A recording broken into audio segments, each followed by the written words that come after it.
Um, okay, gotta figure out which little screen share I'm sharing, and here we go. And let me move your little faces over here again. Okay. Well, welcome, Sam, and anyone else who joins us virtually later on watching the recording. Um, This is the information session for the Community Involvement Advisory Council.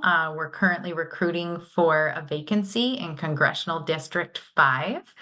And I am joined by my colleague Ingrid Caudell, and I will move to the next slide and introduce myself. And then Ingrid, I'll give you an opportunity to introduce yourself. So my name is Sadie Carney. I use she, her, or she, they pronouns. Either one works. I am our communications and engagement manager at DLCD, and I am our staff liaison to the Community Involvement Advisory Committee. I live here in rainy Salem, Oregon, and have done so for, gosh, 13, 14 years now. It's really home at this point. But I am here at DLCD as an alumnus or alumni of the CIAC. I actually joined the CIAC right out of graduate school, back in the day when we had 10 meetings a year and they were 6 hours long. And here I am stewarding the group, and it is a real honor and a pleasure. And I couldn't do it without the trusty help and companionship of my colleague Ingrid Caudell. So Ingrid, go ahead. Good morning. Yes, as Sadie said, my name is Ingrid Caudell. I am actually the Housing Division Administrative Specialist here at DLCD, but even so, I get to assist Sadie with this committee, and I've been doing that now for the last, I would say, 4 years, but I've been with DLCD about 5.5 years. I live here in Salem, grew up somewhere else. In New Zealand, and I have been in Oregon now for about 10 years. So really happy to be here today and just to encourage everyone and give them some good information. So thanks, Sadie. Yeah, thank you, Ingrid. And Sam, you don't have to introduce yourself, but if you'd like to, you're welcome to share your information with us. If you want to share your preferred pronouns, that's also cool. But you don't have to. I recognize you're the only person here, so we're kind of putting you on the spot. Yeah, sure. Hi, I'm Sam Huck.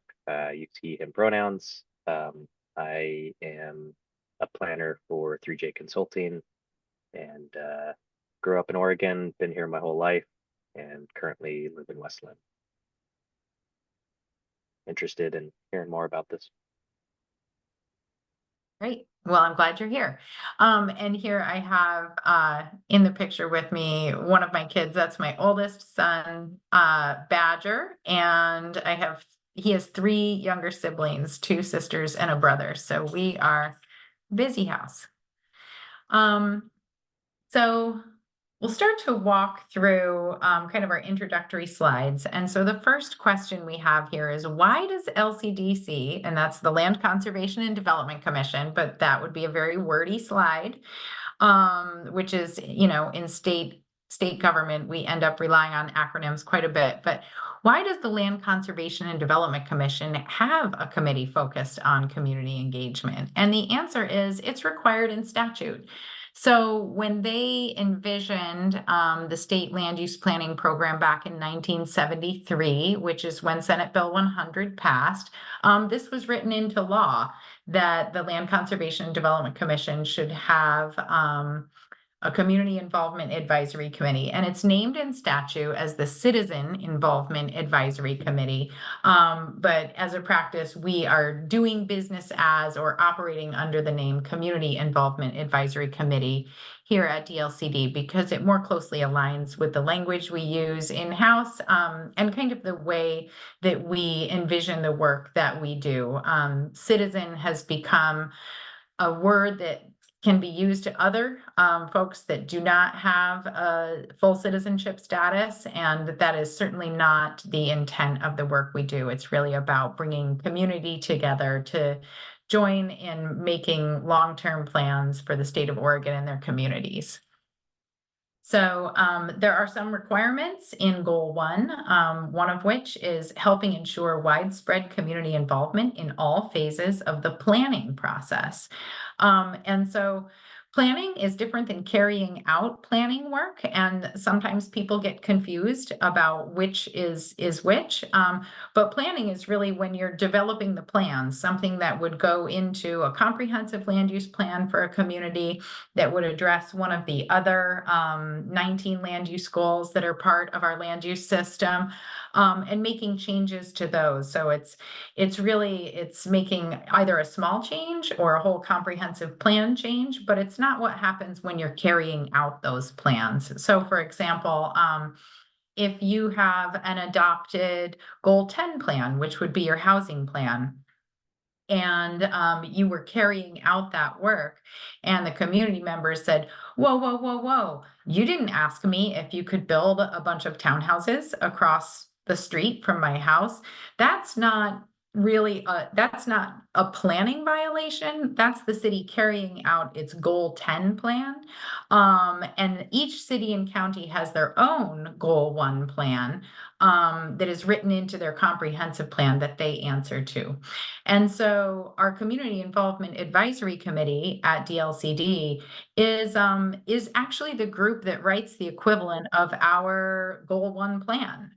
We don't have any land to steward as a state agency, but we are committed and beholden to Goal 1. And so our community engagement guidelines or public participation guidelines, which I can talk about a little bit later, is what the CIAC writes and presents to the commission, and then the commission approves, and then we follow that as our Goal 1 plan. And committee feedback from the CIAC is primarily focused on the policy development work that we do here at DLCD.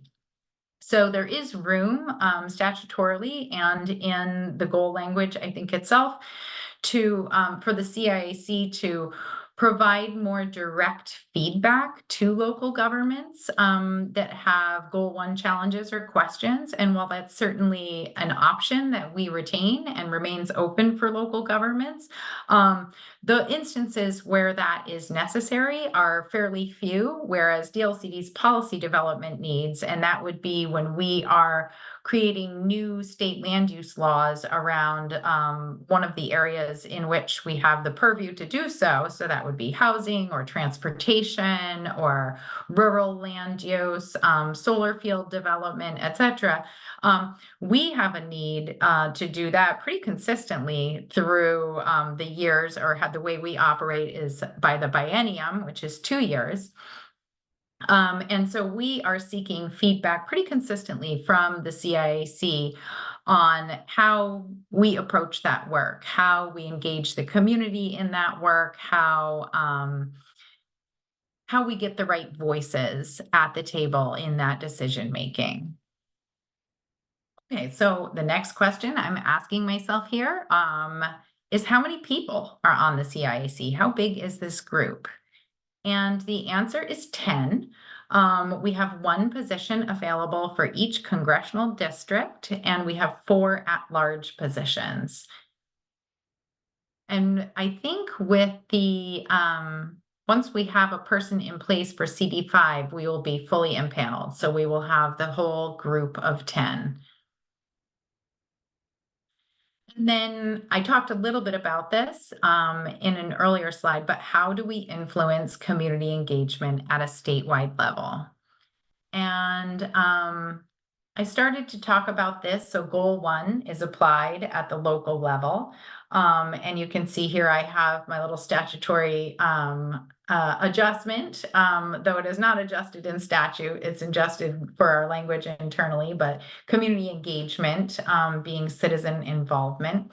So At a local government level, their goal one is carried out through the goal one element of their comprehensive plan.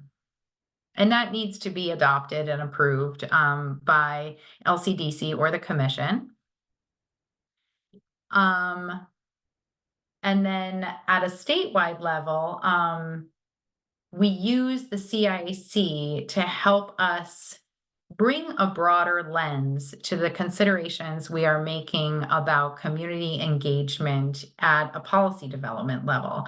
So as I said in an earlier slide, and I'll reiterate, what voices should be at the table, who's missing, what in addition to what we are already considering, might we consider to more adequately represent the vast group of Oregonians, vast and diverse group of Oregonians that we are in making long-term decisions about how the state's land use planning program should operate.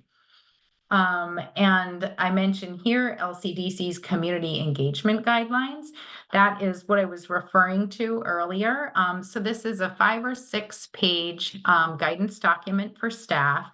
And what it does is it sets forth our internal commitments to community engagement and how we are going to involve not only the CIAC, but members of the public. And it makes commitments to things like trying to provide language, plain language documents, making things available online, making recordings of meetings that can be viewed later. We operate under Oregon's public meetings laws, and so those kind of factor into all of our public meetings. But our community engagement guidelines take it a pretty big step further than the Oregon's public meetings laws.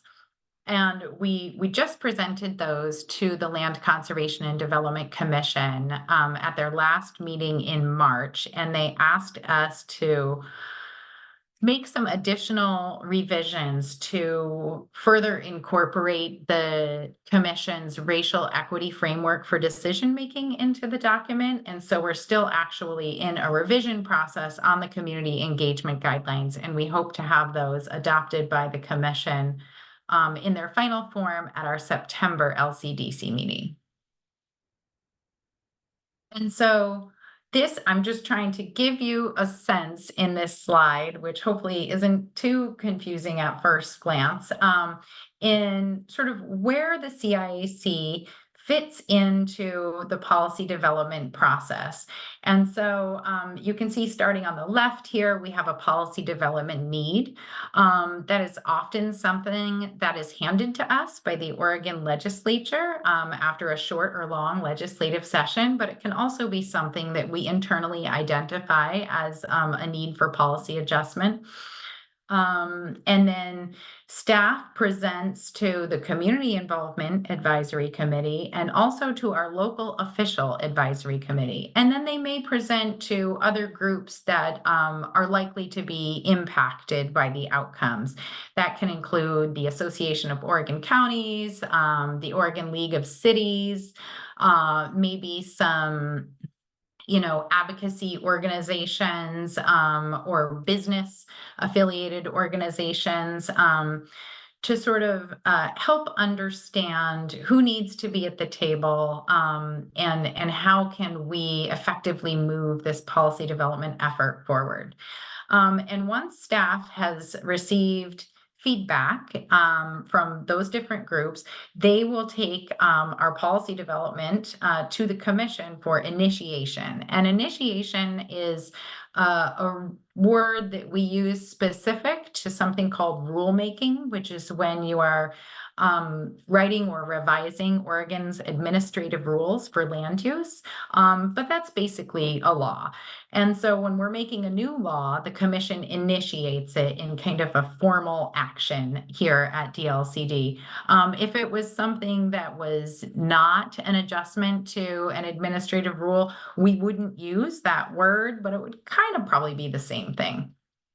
Then we move through the community engagement involved with the policy development itself. And so that could be rulemaking advisory committees that we have a broad application period or process for. It could also include technical advisory committee meetings, focus groups, open houses. Gosh, I mean, Ingrid, housing has done everything under the sun, surveys, websites, all kinds of stuff. And so that's what has already been presented to the CIAC. This is where your feedback is coming to fruition. It's over here in this community engagement piece. That's when staff is putting your feedback into action for Oregonians and for the department. And then we have a public hearing, and that is at a land conservation development meeting. We have a public comment period. And then finally, the commission makes a decision. And that's hopefully adopting the policy that has been developed through this little flow of an arrow. So Sam, if you have any questions, raise your hand or jump in, or what do you feel? Otherwise, I'll just keep talking. So the next question is, what does the Community Involvement Advisory Committee do? Well, each member serves a 4-year term. We meet, why did I say 3 times a year? It's really 4 times a year. We meet 4 times a year for 3-hour meetings. I'll have to adjust this PowerPoint slide.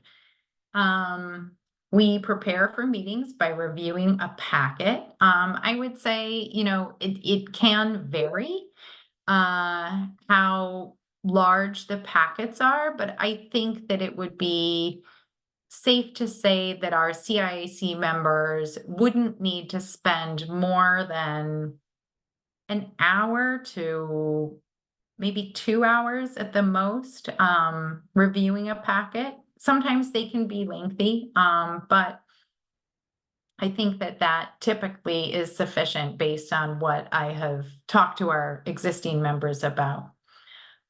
Just to give you a sense for the size of the commitment. So our meetings are virtual. And once a biennium, we have the opportunity to meet in person with the Land Conservation and Development Commission at one of their meetings. And we just had that joint meeting in March with the CIAC and LCDC. And we abide by public meetings laws. So that means all of our meetings are announced through our Gov Delivery announcement system. They're posted on our website. Anybody can come. And sometimes we do have public commenters or reporters that come to our meetings just to see what's happening. We review and comment on DLCD's biennial policy agenda. So the policy agenda for DLCD is kind of like a policy development plan for the next 2 years. So DLCD is funded after the long legislative session, one of which we are in the middle of right now.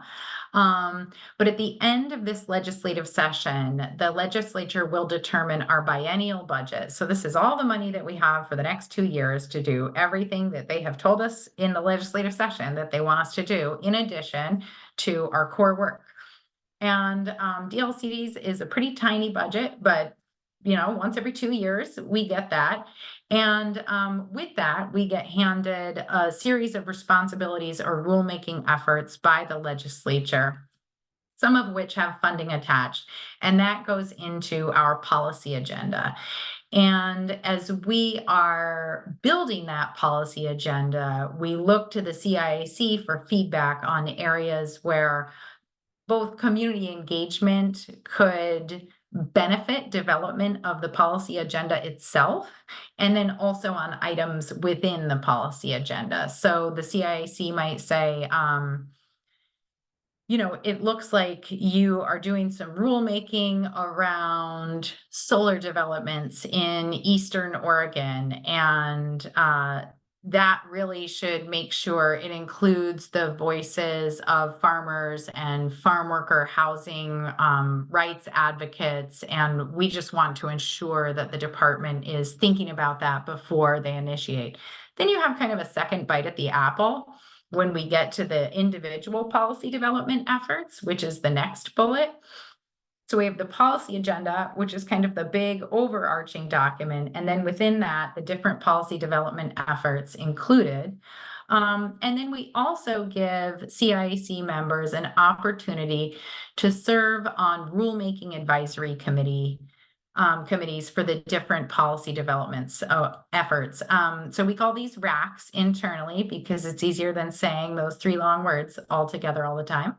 But our RACs sort of follow a single policy development effort from start to finish. And we used to have a requirement that a CIAC member serve on every single RAC, but that was a pretty big ask. And so now we allow people to indicate their interest, and if they're willing to serve on a RAC, then they can go and contribute their thoughts and ideas in that space. One big thing that we do every year, and we're getting ready to do at our next meeting, is to recognize outstanding local efforts and work in community engagement related to land use projects. So we call these our Achievement in Community Engagement, or ACE Awards. And we just get better and better projects coming through in those applications year after year. It's very exciting. And so that is a big piece of our work, is not only sort of soliciting those applications, but then evaluating them as a body, and then recognizing them, going maybe in person to deliver the awards. We put together like a little project sheet internally that we share with the local governments. We elevate it on our LinkedIn. And this year, for the first time, each recognized project will receive their own web page on the DLCD website. We develop a biennial work plan. So every 2 years, we say, okay, we've got the DLCD policy agenda that's going to run for 2 years. What are we going to do for the next 2 years? A lot of our work is contingent upon what is in the policy agenda, because we advise so much internally on those different policy development efforts. But then we also make an effort to continually advance best practices in community engagement around the state for land use planning. And then once every 2 years, we have the opportunity to present to LCDC, or the Land Conservation and Development Commission, on promising practices, best practices, new ideas in community engagement in a panel and kind of back and forth forum. And that is something they really look forward to, and we look forward to. And we're getting ready to plan that in the next couple meetings. And then we take on 1 or 2 additional projects a year, and I will talk about those in this slide, which is our 25-27 work plan, recently adopted. We have kind of our routine stuff that I already talked about in our top 2 bullets here, the ACE Awards and policy development. And then I've already talked a little bit about completing the revisions to the community engagement guidelines. But then also in the coming work plan, DLCD is in the process of rebuilding our website to make it more customer focused and accessible. We, in particular, state agencies and really all government agencies are required to meet some new Title II Americans with Disabilities Act adjustments that require our websites to be more accessible than they have been in the past. And so with that effort, we are approaching the CIAC with something called a card sorting exercise, which really helps us understand how the architecture and navigation should work on the website to make it more intuitive to use and easier to find things. So that's coming up for the CIAC.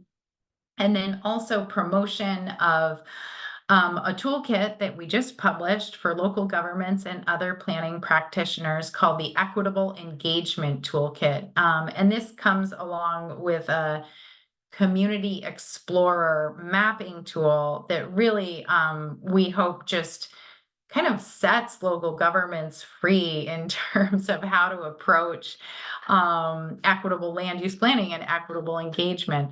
And so that is something that we contributed to the development of, and now we're going to work on how we can promote that moving forward.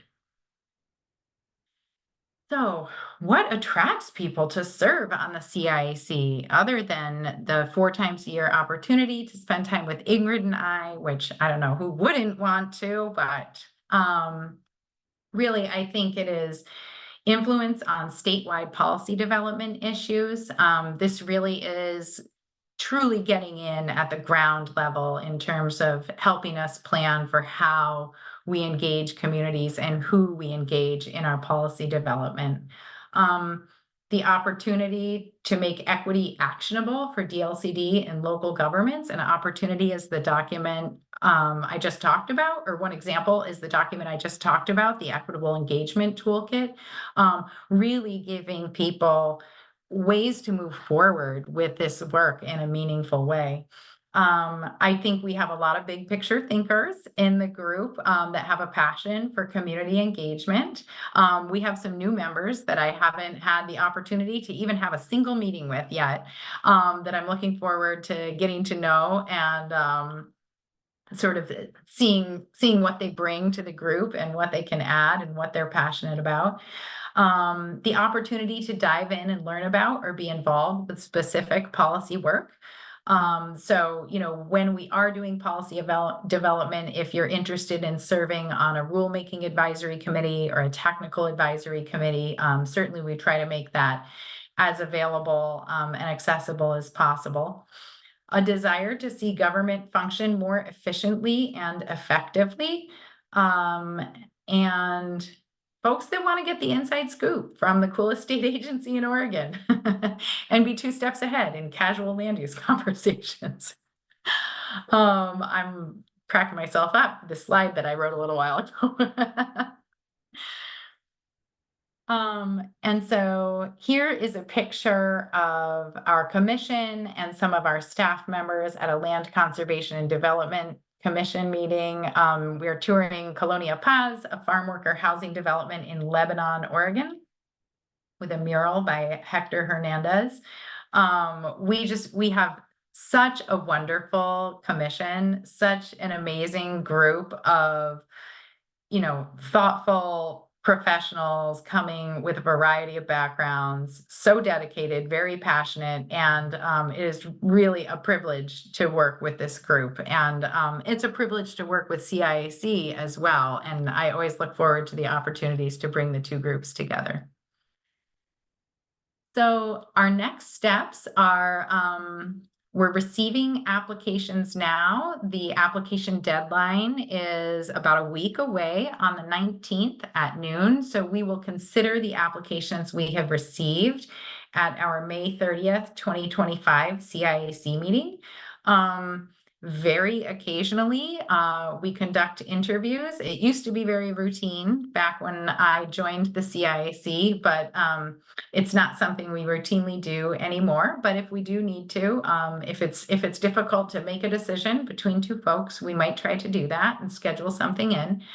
And then we will present our recommendations for appointment to the Land Conservation and Development Commission at their meeting June, I think it's 26 of 2025. And after that, we will have a fully impaneled CIAC and we will get moving and start to get some good work done. Is there anything I did not cover that people are interested in knowing more about?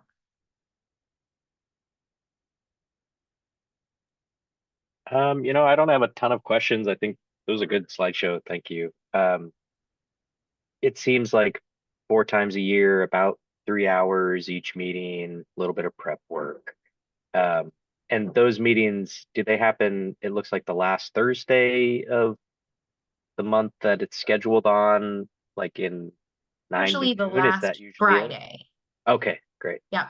The last Friday from 9 to noon, we found when we determined that schedule that was a pretty conflict-free time for a lot of folks. And then the once a year that we try to do things in person, we also try to do that on a Friday because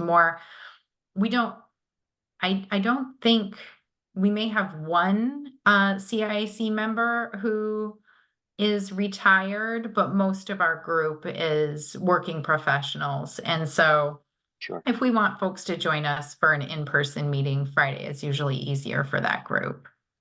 And would that be in Salem?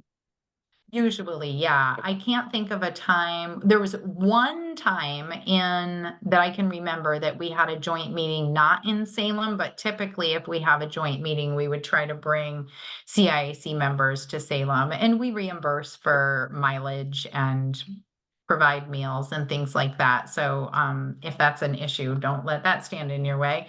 But if we called you to a meeting further afield, like our September commission meeting, I think is in Southern Lake County. We won't make you go there. But if we did, all the same things that apply to our commissioners would apply to CIAC members in terms of lodging and mileage and things like that. Okay. And do most CIAC members attend virtually for the 3 meetings that are Yeah. Oh, yeah. both virtual? Yeah, we had a short period of time post COVID, I think, when we tried to make a little bit of a hybrid option. But honestly, either all in person, like hybrid meetings are harder to run. Yeah, totally. And so it's our preference that everyone attend virtually. Oh, okay. Nice. That's good to know. I mean, you never want to be like one person who's Right, and that's what it in a was. meeting that's Everybody in wanted to person do or it hybrid. virtually, but one person. Yeah. And so we had this big conference room, and then it was kind of, getting things all set up. So yeah, I think our group is pretty happy to attend virtually. And I will say, the time commitments for our chair and vice chair, are probably about twice as big as our regular members, maybe a bit more. We have, our chair will, come with me to present an award or something like that. And so the demands on those folks are a little bit more, but you wouldn't be walking into that seat necessarily, so you would see it coming. Yeah, but chair and vice chair have been established at this point, right? Okay, that's good. Safe for now. Yeah, okay.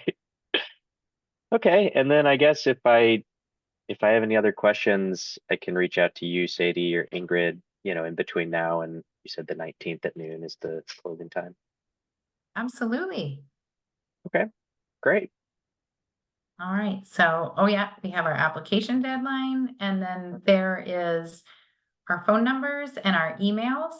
We should be pretty easy to find on the website, though the website's being revised for a reason, so. Okay, great. Well, thanks. Well, thank you. Yeah, thanks for joining us. I think we'll hang out here a little bit longer, just in case anybody decides to show up late, but you're free to hang out with us, Sam, but it's lunchtime, so you might also want to go take care of that. I was gonna go get my lunch. But it was really nice meeting you both, and Yeah, I guess I'll see likewise. you Thank you around. for your interest. Thank you for Yep, your time. thanks. Bye-bye. Bye-bye. Bye.